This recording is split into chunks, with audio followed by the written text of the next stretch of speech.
Herman, thank you guys so much today for your time. What a powerful movie to sit through. I mean that in all the right ways. That is an incredible piece of work that you two put together, first and foremost. I Thank you can so tell that much, you're Joe. a big fan of films by your DVD and Blu-ray collection A little behind you. bit, So just a You can yeah, see smidge. we're it. I like a few movies here and there. Once a week. You guys are once a week. It's fine.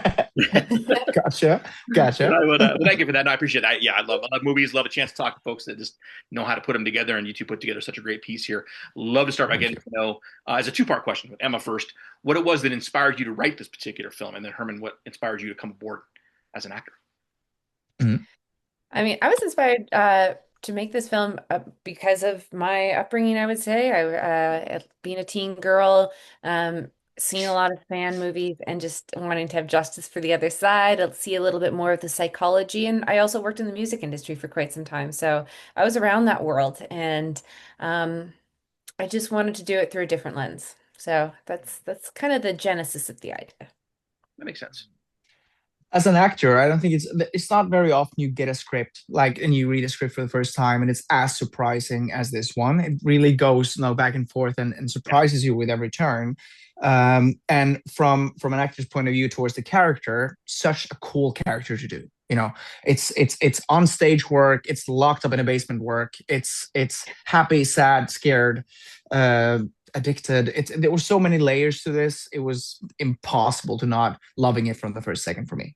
There's a lot of cardio work, a lot of running around. A lot. I Yeah. vomited. Yeah, I'm That was so out of authentic. I shape for forgot it. about the vomit. We're making them just run. Those scenes were, Doing sprints at work. That's amazing. Yeah, I did that. yeah, I you would love don't done hit the that. gym. He was, watch out, Tom Cruise. Herman's coming for you. That's amazing. We could do a contest with that. I would watch that all day. Um, Mhm. Equally as amazing too is just there's so much authenticity. There is obviously a world out there of obsessed fans that do have a hard understanding that there should be a separation between fandom and reality. It obviously digs into some amazing things. I don't want to spoil it today, but I do want to kind of dig in for both of you.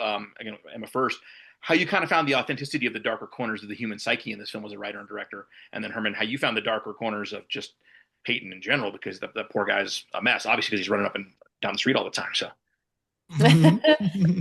I mean, the darker corners I think exist from, any teen girl has had those dark moments. I would say too, not any. I hope that some are more happy, but I think that everyone just has really big feelings when you're a teenager, and that's kind of a lot of where I drew from for that too. And then, as far as the psyche goes too, I met and I worked and I still continue to work with a lot of people who find are big fans of things and who I continue to be a fan of things myself as well. My DVD collection's out in the other room. So like I just think I don't know, there's something I really understood about the character and the psychology of just needing to find your place. And you find your place through something that you love. And it doesn't matter whether it's music or for me, movies or, you know, uh LARPing, whatever yeah, it is. I think there's something really like joyous when you start to do that. And most people do that in their teenage years where you like really find, you're figuring out who you are. And then I think sometimes fandom communities like help you find other people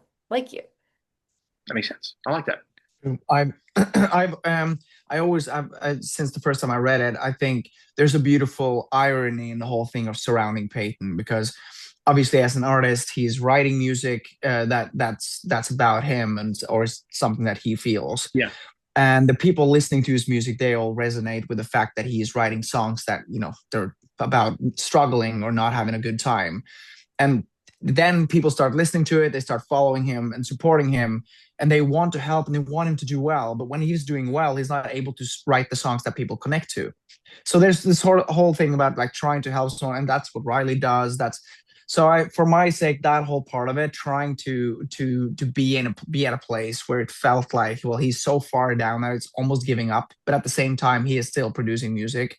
and trying to find his truth in that was super fun to me. But also, I think there's a responsibility when you portray addiction in cinema, right? You kind of have to do it justice in its own way, and at least not make a parody out of it. And I tried my best at least to read myself up on it and try to at least bring some truth to that performance as well. But it was really exciting. That's awesome. That really is. That's true. I think you did do an honesty piece that I never felt it was so over the top. It definitely felt like he's struggling with trying to find that meaning and find purpose. And obviously, regardless of the core messaging there of trying to help one another, of the good, it obviously takes some very dark turns and some very bad turns. What kinds of challenges came forth as both a writer and as an actor in putting together a story that does take turns that go to just some very bleak and very cautionary places? Some of the I mean, there's a lot of humor in the movie, and I didn't want to make it feel like we were mocking either fans or folks who were dealing with addiction. So that I would say that was the biggest challenge, was ensuring that at no point it felt like we were laughing at their expense, but we are laughing at the absurdity of the choices that have led them here. And there's something, I feel confident in doing with that too, because my personal sense of humor is very dark and I laugh at fucked up stuff all the time. I think it's what gets me through life. I think it's what gets a lot of us through life. So I don't want it to seem mean-hearted, but more from this way of like, I think that dark humor is a way of survival for a lot of us. So just ensuring that that came through in a way that felt kind. Well, we're having fun with things at times, but it doesn't feel mean-hearted was the challenge. Mm-hmm. It was that it's certainly something that I thought about a lot while we were making it, because I think emotionally on a movie set, when you make a movie like this, which goes into so dark places, most of the time, I think like emotionally, it's much easier to have the audience jump between, gruesome and happy rather than down to neutral and up again. So it kind of made sense when I read it and spoke to Emma about it that we were going to play around with those two highs, with people halfway going, and that's kind of where we want to keep them. So I also knew that was going to be a challenge, but I believed in Emma and her vision and her fantastic crew, and it really worked out. I love how it turned out. No, it did. I mean, you're right. It isn't ever. It's one of those movies, right? When I turned it off, I didn't need a minute to process. I think that's where the humor played in, because there were some parts definitely where you just kind of all you can do is just laugh at the moment. I think the car scene, and all that whole mess when he first kind of gets around there, it's a great example of that humor. They did a great job with. But obviously there is still some underlying messages here. This is a cautionary tale to it. What's a message that you kind of hope audiences take away from this and had a chance to kind of sit down and just digest the madness of this all? Messaging. I think that everyone should get a lower back tattoo. I'd push that message. I think that that's a strong choice that you will never regret. And I would hurry to your local tattoo parlor. And then the other message I hope that people take, even though it's not necessarily at the forefront though, is to just re-examine the love in your life and how we express love. And I think that was one of the messages with Riley, is that she's got so much love from friends and people trying to connect with her, and she's refuting that for something that's more of a fantasy. So live in the present with the people that are real to you, and that's the stuff that really matters. Well said. I want people that watches it, if you're ever considering to kidnap someone, don't. That's the main thing. That's number one. Don't act on those impulses. Do not do it. Oh, okay. Don't do it. But on the serious note, I think, at least just from Payton's point of view, I think one of the tragedies about him is that he's struggling so much and he's refusing to talk about it. And I think that's something that happens a lot with our generation now and in the world right now. So if someone watches it that has been struggling with something, or knows someone that's struggling with something, talk about it. Because even though you might not, maybe it doesn't sound like it or feel like it, but people want to listen to you and help out. So talk. Love that. Those are both great messages. And obviously now I need to get a back tattoo, because that is Meredith from what Emma. Please go ahead. Yeah, I'll send you a copy. We have a couple of stickers. Oh, perfect. Yeah. That's You going can to make my smack it life so on. easy. I can just get that on there, no problem. The last question I have for you both today.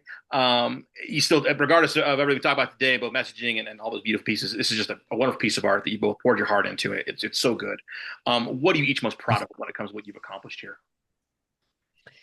Whew, I mean, I am proud that I feel like one of the harder things about this making this process was being vulnerable. And I think that there is a lot of just me in this and having to step forward into the world and really take account for things in that way has been probably the most challenging part of this. And I feel proud that to have been able to do that. But then I'm also really proud of I would say the group of people that we've been able to assemble. Like it really was and is special. And I worked on a lot of film sets in my life. I used to crew, and I know how unique ours was. And a lot of it's yeah, I'm just feel so lucky. Um, but I'm proud that we got this group of people together. Me too. I feel like Emma and the crew that she brought and that the crew that she's been putting together, everyone is they're just a bunch of powerhouses. They're all super easy to work with, very hardworking and talented. And I'm proud of how the movie looks, how it plays, how it sounds, how it's presented. I'm generally just very proud of our film Mhm. and the way it is. Total sense, as you should be. Again, I agree with you. It works so well. I was immediately engaged when I had a chance to see it, so I really did. I really did enjoy it. That's no joke there. So, well, I'm thank you. proud of Thanks, dude. how weird it is too. I think I'm Oh, like, dude, it's so fucked. It's yeah, it's great. such a weird movie. That's what I mean. I'm like, it's scary to step out there and be like, this is what I like, and it's weird, and then and have people critique it and say that and it's not for everyone. That's Yeah, the truth of it too. But like, if you like this, the weirdo kind of movies in this genre, then hopefully it does connect with the right kind of audience. And yeah, we thank Yeah, you for helping us do that. that's true. I was also gonna add that Emma mentioned that she kind of, I think this was close to like when we were done shoot, almost close to shoot and the shooting. She said that she kind of wanted people to be, people not to agree after watching the film. Was it this or was it that? You kind yeah. of want people to go like, well, I sided with that side, you sided with that side. And I feel like after the first screening we had that I was a part of it in South by, half of the audience kind of going, huh? And the other one went, yes. That the way people couldn't agree. That's the conversation that we wanted, that's what we ended up with. So that was a score. That is, and and I think to add on to that too, saying that it's not for everyone. I think it may not resonate with everyone that particular day, but everybody should see it because it is artful. Yeah. Like you do a great job of putting together elements from almost a lot of those bleak teen movies from the late '90s and early 2000s, but giving it that more modern depth when it comes to the elevated horror and the elevated just nastiness of our own conditions. I think that's why I bring you to see it because it has so much to say. It really does.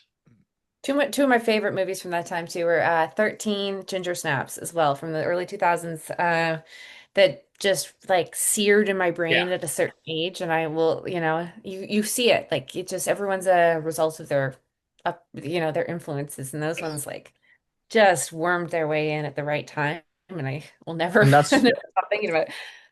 we want Sweetness to do that exact thing for some Yeah. teenagers out there. Someone will see this going, not expecting it, and seeing it going like, we'll never forget this movie. We're traumatized for a long time. They should. That's exactly Yeah. right. It's not an. It's designed to be in your face, and I appreciate that about that. So that's why, yeah, I want everybody should see it. They may walk out and go, I don't know how I feel about that, but that's fine. You still witnessed a good chunk of art there, so that's a great way to look at it. So, well, that is We appreciate all the time we have for today. All the questions I have for you. Thank you both so much for your time and your insights. Thank you so much, John. You're awesome, Yeah, dude. thank you Thanks, so appreciate much. it. Thank you, Pete.